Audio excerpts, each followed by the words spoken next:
Elhamdülillahi vahdə və salatu və selamu alə mən la nəbiyyə ba'də. Zilhiccə ayının ilk 10 günlükləri bitmək üzrədir. Ötən dərslərimizdə qeyd etdik ki, bu günlərin fəziləti var. Bu günlərin Allah katında böyük bir məqamı var. Və bu günlər Allaha ən sevimli günlərdir. Yəni əməl etmək baxımından. Və bu günlərin sonuncularından olan Arafa günü gəlir. Arafa günü üstünlüklərindən də biri odur ki, o günü xüsusi olaraq oruc vardır. Və o günü həcdə olanların Arafada dayanıb Allaha dua etmələri vardır. Həcdə olanlar Arafa günü oruç tutmazlar, duanı daha çox etmək üçün. Amma həcdə olmayanlar isə o günləri oruç tutarlar. Beləliklə, bu mövsümdə, bu vaxtda, bu gündə hər kəs ibadətdə olur. Həcdə olanlar dua ibadətində, həcdə olmayanlar isə oruc ibadətində olurlar. Və əsərlərin birində gəlib ki, bir Yahudi Ömər radiyallahu anhuya yaxınlaşıb deyir ki, ey möminlərin əmiri, sizin kitabınızda elə bir ayə var ki, o ayə bizə nazil olsaydı, o nazil olduğu gün biz o günü bayram edərdik. Ömər radiyallahu anh soruşur ki, o hansı ayədir? Yahudi deyir ki, o ayədir ki, Əl-yevmə əkməltu ləkum dinəkum və ətməmtu aleykum ni'məti və raditu ləkumul İsləmə dinə. Bugün sizin dininizi kamil etdim və sizə olan nemətimi tamamladım və sizin üçün İslam dinini seçib razı qaldım. Ömər radiyallahu anh buyurur ki, biz onun Arafa günündə nazil olduğunu bilirik. Yəni biz onun hansı gündə və hansı məkanda nazil olduğunu bilirik. O Arafa günü idi və Arafa dağındaydı. Həcdə Peyğəmbər sallallahu əleyhi və səlləm Arafa dağında olanda o ayə nazil oldu və cümə günü idi. Bu ayənin nazil olması ilə bərabər bu günün fəzilətinə diqqət yetirmək lazımdır. Cümə günü, üstəlik Arafa günü və Arafa dağında və həcdə. Və Uca Allah bu ayəni nazil etdi ki, bu gün sizin dininizi kamil etdim. Din o ayə ilə kamilləşdi. Və neymətini Uca Allah öz qullarına tamamladı o gün və İslam dinini onlar üçün seçdi. Və Arafa günündə həcdə olanlar Arafa dağının ətəyində Allaha dualar edərlər və onlar o günləri oruç tutmazlar. Həcdə olanlara Arafa günü oruç tutmaq şəriət olunmayıb. Amma həcdə olunmayanlara isə Arafa günü oruç tutmağı şəriət olunub. Və Arafa gününün fəzilətlərindən də biri o gündə orucun olmasıdır. Həcdə olmayanlar o gün oruç tutarlar. Və Arafa gününün orucunu da Peyğəmbər sallallahu əleyhi və səlləm buyurmuşdu ki, 2 il günahları bağışlayır.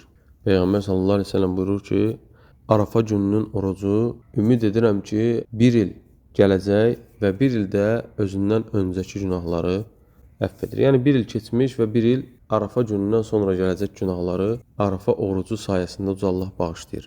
Orucun da fəziləti barəsində danışmağa ehtiyac yoxdur. Orucun məqamı İslam dinində böyükdür. İslamın 5 rükunundan üçüncüsüdür. Və bu da nafilə orucdur.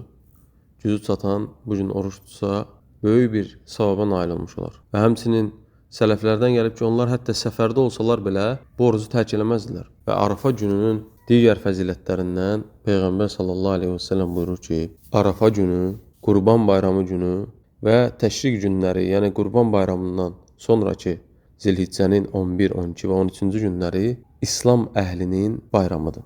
Yəni bizim İslam əhlinin bayramıdır. Və deyir, o günlər yeyib içmək günləridir. Arafa günü həcdə olanlar üçün bayramdır. Həcdə olmayanlar isə Zilhiccənin 10-u artıq bayram edirlər və bayram namazı qılırlar. Və Zilhiccənin 10-u günü də qurbanlar kəsilir. İstər həcdə olanlar, istər həcdə olmayanlar Allah yolunda qurbanlar kəsirlər. Qurban kəsmək də, bayram etmək də müsəlmanların haqqıdır. Çünki artıq onlar bu 10 günü ibadətdə keçirdiblər. Həcc edənlər həcc əhkamlarını yerinə yetirməklə, həcdə olmayanlar isə Allaha zikirlər etmək, oruç tutmaqla, Allaha yaxınlaşmaqla və Allahdan ümid bəsləməklə ki, Arafa günü Allah onları bağışlayıb. Həmin o Arafa günündə Peyğəmbər sallallahu əleyhi və səlləm Bilal radiyallahu anhuya buyurur ki, insanları sakitləşdir. Mən onlara söz demək istəyirəm. Və Bilal radiyallahu anh insanları sakitləşdirəndən sonra Peyğəmbər sallallahu əleyhi və səlləm buyurur ki, ey insanlar toplumu. Az əvvəl Cəbrail əleyhissalam mənim yanıma gəldi və mənə Rəbbimdən salam çatdırdı və dedi ki, bil ki, mən Arafada olanları bağışladım. Bu da həcc vaxtı baş vermişdi, Arafa günündə, Arafa dağında. Və Ömər radiyallahu anh yaxınlaşır, deyir ki, ya Rasulallah, bu yalnız bizə xasdır. Yəni Ömər radiyallahu anhın burada narahatlığı həcdə olmayan, həccə gələ bilməyən, həmçinin də ondan sonra gələcək qardaşları üçün idi. Ki, yəni, yalnız biz sənin yanındayıq deyənə Allah bizi bağışladı. Yoxsa bizdən sonraki gələcək qardaşlarımızı da və ya bura gələ bilməyən qardaşlarımızı da Allah bağışladı. Peyğəmbər sallallahu əleyhi və səlləm buyurdu ki, ta qiyamətə qədər gələnləri Uca Allah Arafa günündə gələnləri bağışlayacaq. Ona görə də Arafada olanlar, həcc edənlər öz salih dualarında qardaşlarını da gərək unutmasınlar. Onlar üçün də istiğfar, bağışlanma diləsinlər. Və bu gündə də duanı artırmaq lazımdır, zikirləri artırmaq lazımdır. Arafa gününə də xüsusi olaraq sünnədə gələn zikir var. O gündə La ilahe illallah vahdehu la şerike leh, lehul mulk və lehul hamd, biyedihəl xayr və huve alə kulli şeyin qadir zikir gəlib.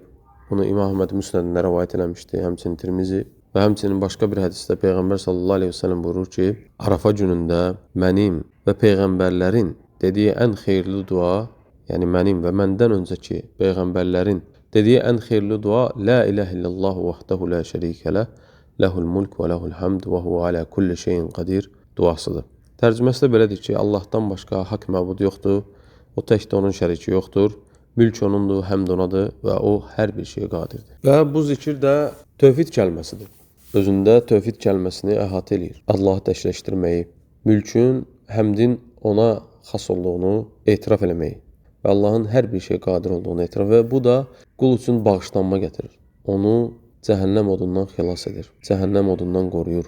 Çünki səhih hədislərdə gəlib ki, kim bu zikri başqa vaxtlarda, yəni gün ərzində 100 dəfə deyərsə, o sanki 10 qul azad etmiş kimi olar. 10 qul azad etməyin savabı nədirsə, yəni onun savabı kimi savab qazanar. Və bir qulu azad etmək də, ona azadlıq vermək də, onu əzabdan, əziyyətdən qurtarmaq deməkdir. Ona görə də bunun necə şəriətimizdə var, əməllər öz cinsinin qarşılığında verilər və qul da bu zikri Arafa günündə etdikdə başqa bir hədisdə gəlib ki, Uca Allah Arafa günündə qullarını cəhənnəm odundan azad edər. Və bu zikirdə cəhənnəm odundan azad olmaq üçün səbəbdir. Ona görə də bu zikri Arafa günündə çoxaltmaq lazımdır. Allahı zikr etmək də daima lazımdır. Allahı zikr etmək qəlbi diri saxlayır. Allahla qul arasında möhkəm bağ əmələ gətirir. Və qul Allahı zikr etdikcə qəflətdən çıxmış olur, qəlbi daima oyaq olur və Rəbbinə olan bağı artır. Bağı güclənir və dərəcəsi artır. Ona görə ariflər belə deyərdilər ki, Mə fərihə əhədun bi qeyrillah illə bi qaflətihi anillah. Allahdan qeyrisi ilə fərəhlənən, yəni Allahdan qeyrisi ilə qəlbi rahatlıq tapan elə bir kimsə yoxdur ki, o Allahdan qəflətdə olmasın. Yəni o Allahdan qeyrisi ilə rahatlıq tapması Allahdan qəflətdə olmasına görədir. Fəl-qafilu yəfrahu biləhvihi və havahu. Qəflətdə olan insan öz əyləncəsi ilə və havası ilə fərəhlənər. Vəl-aqil yəfrahu bimevlahu. Amma aqil insan isə öz mövlası ilə fərəhlənər, yəni öz Rəbbi ilə fərəhlənər. Qəlbi onunla rahatlıq tapar. Subhanəkəllahu və bihamdik. Əşhədu an la ilahə illə ənt. Estəğfiruke və etûbu ileyk.